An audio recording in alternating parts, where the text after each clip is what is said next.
सभी छात्राओं को नमस्कार।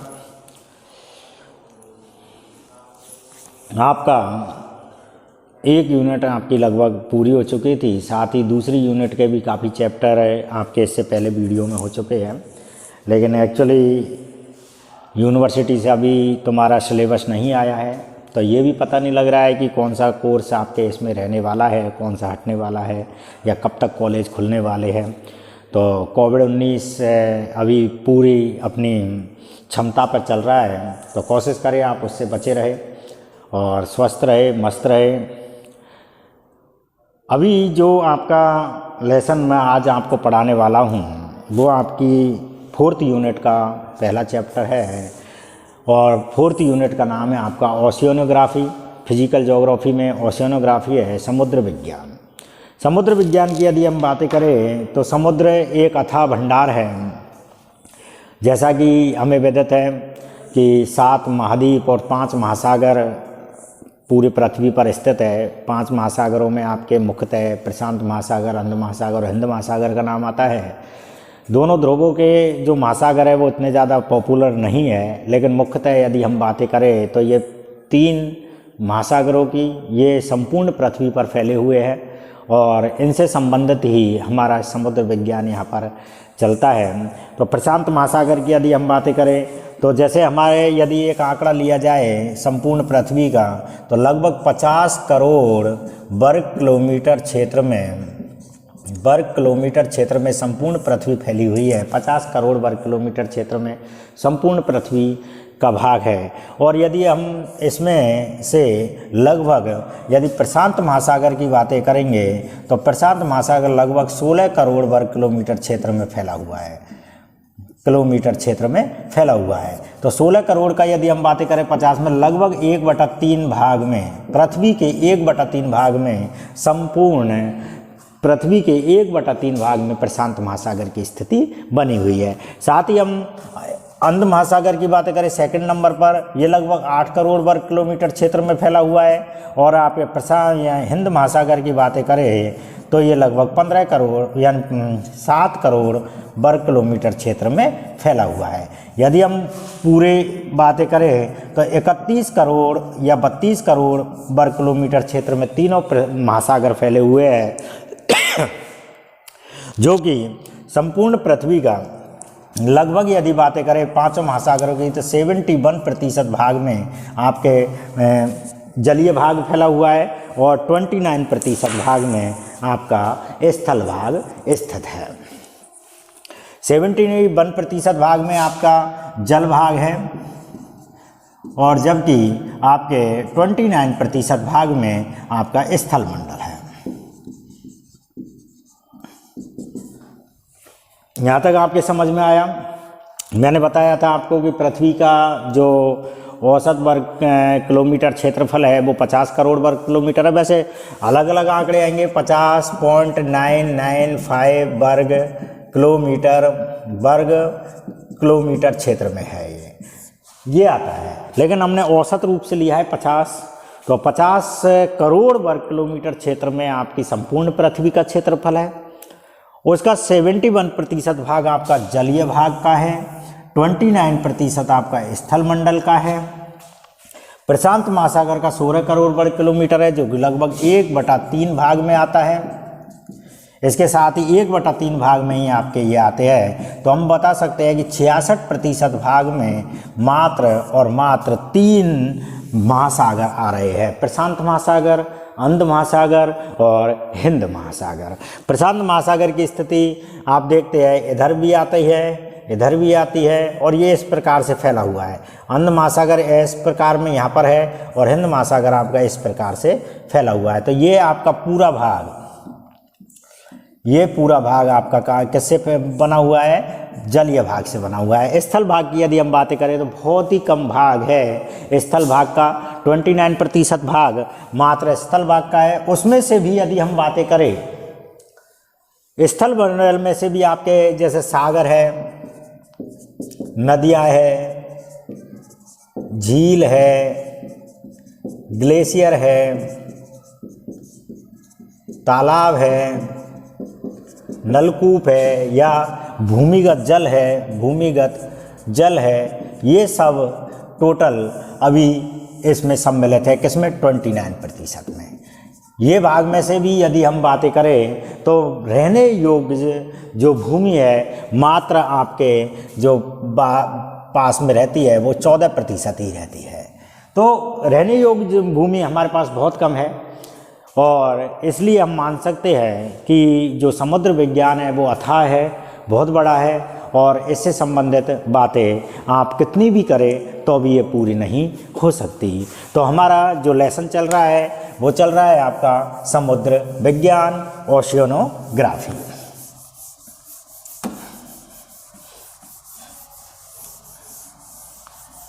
अब देखो ओशियनोग्राफी की यदि हम बातें करें तो किसी भी सागर या महासागर की कुछ भूमिकाएं होती है और उस भूमिकाओं में मुख्यतः एक उच्चावचीय वक्र, उच्चावचीय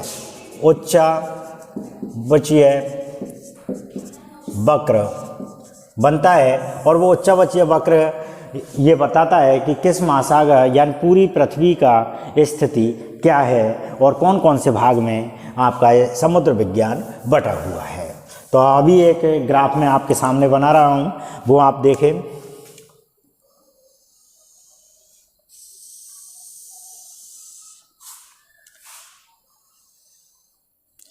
देखो अभी हम बातें कर सकते हैं कि संपूर्ण पृथ्वी पर सबसे ऊंचा भाग कौन सा है। सबसे ऊंचे भाग की यदि हम बातें करें तो वो आता है माउंट एवरेस्ट। माउंट एवरेस्ट की जो ऊंचाई है वो है 8,848 मीटर, लगभग 9 किलोमीटर। लगभग 9 किलोमीटर ऊंचाई पर है आपका माउंट एवरेस्ट। पृथ्वी का सबसे ऊंचा भाग माना जाता है माउंट एवरेस्ट। तो हम यहाँ पर जो चार्ट बन रहा है ये हर 1 किलोमीटर या 1,000 मीटर पर बातें करते हैं। 1,000 मीटर, ये 2,000 मीटर, ये 3,000 मीटर, ये 4,000, ये 5,000, 6,000, 7,000 और ये 8,000 और ये 9,000। तो इस जगह पर हमारा माउंट एवरेस्ट स्थित है, माउंट एवरेस्ट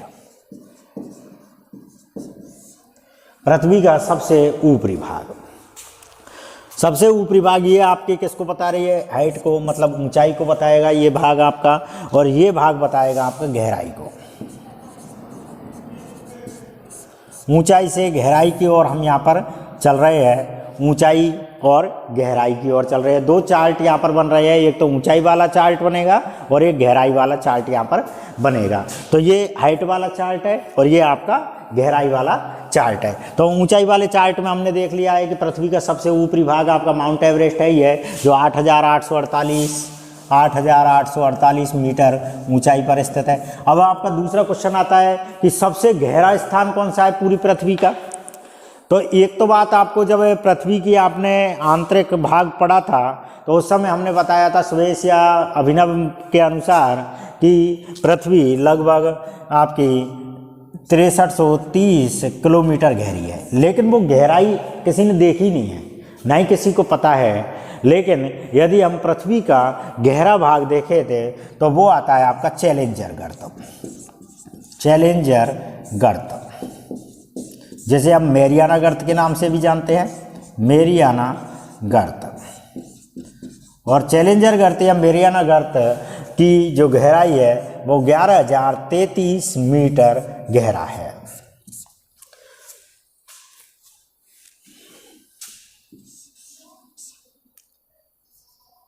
ये आपका गहराई लिए हुए है चैलेंजर गर्त या मेरियाना गर्त। ये प्रशांत महासागर में स्थित है। प्रशांत महासागर में इसकी गहराई कितनी मानी गई है, 11,033 मीटर। तो अभी हम बातें कर रहे थे सबसे ऊंचा भाग और सबसे गहरा भाग। यदि हम दोनों की बातें करें एक साथ तो लगभग 20 किलोमीटर का अंतराल यहाँ पर आता है, 20 किलोमीटर का। सबसे गहरे भाग की बातें करें तो आपका चैलेंजर गर्त आता है, और सबसे ऊंचे भाग की बातें करें तो माउंट एवरेस्ट यहाँ पर आता है। तो यहाँ से हम एक वक्र कहते हैं और वो इस प्रकार से चलेगा आपका।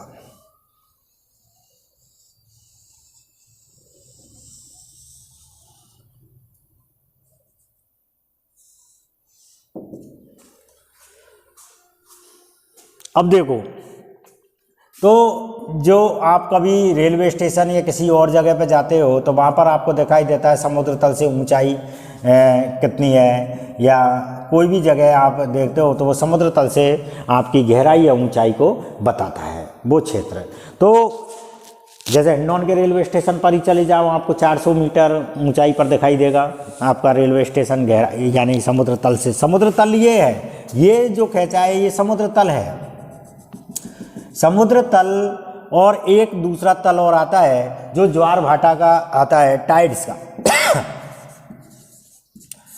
टाइड्स ज्वार भाटा, ज्वार आपके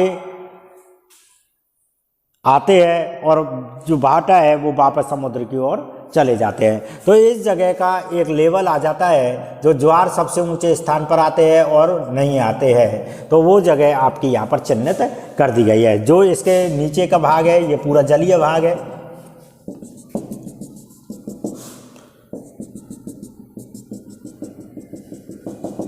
ये पूरा जलीय भाग है।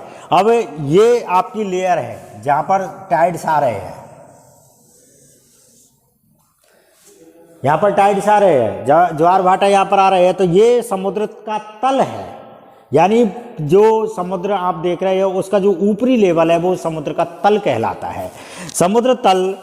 तो इस भाग में हम इसको यहाँ पर 4 भागों में यहाँ पर विभाजित करेंगे और 4 भागों के अनुसार ही समुद्र विज्ञान का लेसन यहाँ पर स्टार्ट होता है, और इसे उच्चावचीय वक्र के नाम से भी जाना जाता है। उच्चतम मितिक वक्र भी बोलते हैं, सो उच्चतम मितिक वक्र है, उच्चावचीय वक्र है। इस प्रकार के वक्र के नाम से आपके 1 नंबर का क्वेश्चन या काफ़ी बार बड़ा क्वेश्चन भी एग्जाम में आता रहता है।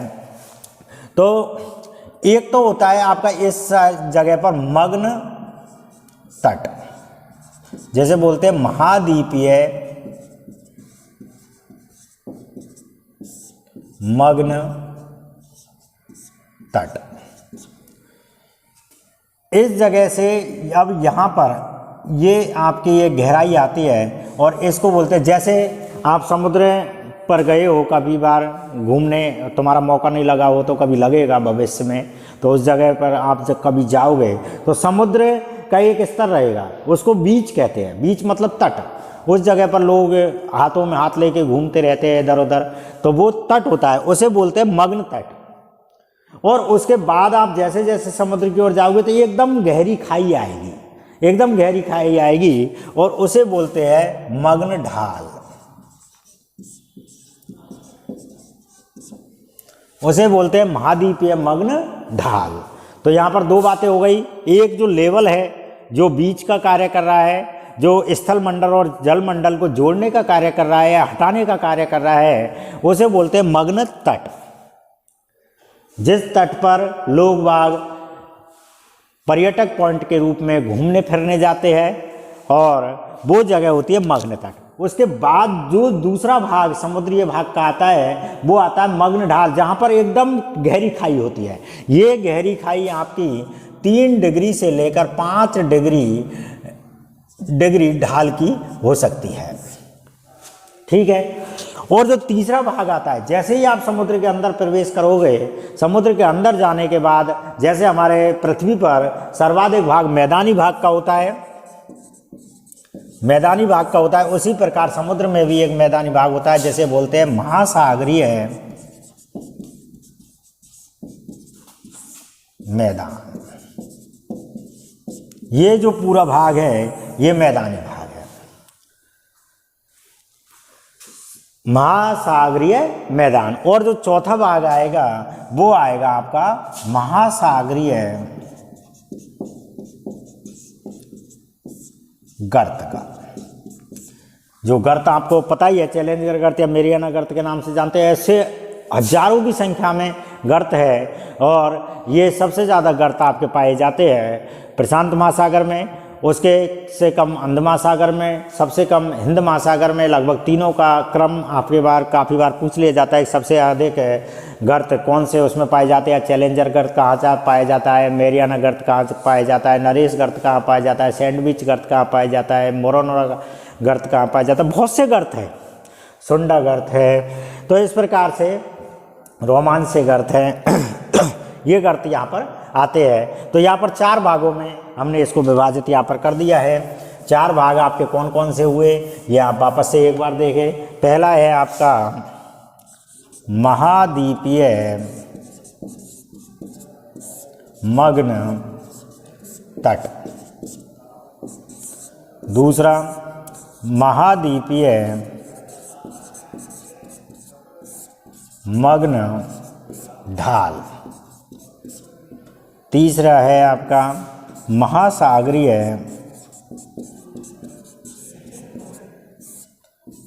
मग्न मैदान, और चौथा है आपका महासागरीय गर्त। ये 4 भागों में यहाँ पर इसको बांटा गया है। आपको ये उच्चतम मिति के वक्र के द्वारा ये समझाया भी गया है। जहाँ पर लेवल होता है वो तट कहलाएगा, जिसके बाद एकदम एक ढाल आएगा या गहराई आएगी वो मग्न ढाल कहलाएगा। उसके बाद एक मैदानी भाग आता है, उसे महाद्वीपीय मैदान के नाम से जाने जाते हैं। और जहाँ पर सबसे गहरी खाई पाई जाती है वो महासागरीय गर्त के नाम से जानी जाएगी। अब इनके परसेंटेज की यदि हम बातें करें तो मग्न तट लगभग 8% भाग में 8% भाग में पाया जाता है। मग्न ढाल आपका 7% भाग में पाया जाता है। ये लगभग 75% भाग में पाया जाता है। तो और ये आपका लगभग 9% भाग में या 7% भाग में ये माना जाता है। तो इस प्रकार के भाग के रूप में ये प्रतिशत आपको समझाएंगे। और अगले वीडियो में मैं आपको ये भी बताऊंगा कि ये किस प्रकार कितने प्रतिशत भाग में है, कौन से महासागर में कितने प्रतिशत भाग में कौन सा भाग फैला हुआ है, और कौन कौन से गर्त है, कौन कौन से ढाल है, उन सब का यहाँ पर विवरण दिया जाएगा। अभी आप इसमें समझे। कोई भी यदि आपकी क्वेरी रहती है तो आप कृपया करके मुझे कॉल करके आप इसमें से समझ सकते हैं। किसी भी प्रकार की समस्या आपको नहीं होनी चाहिए। आप स्वस्थ रहे, ये हमारी कामना है। जय हिंद।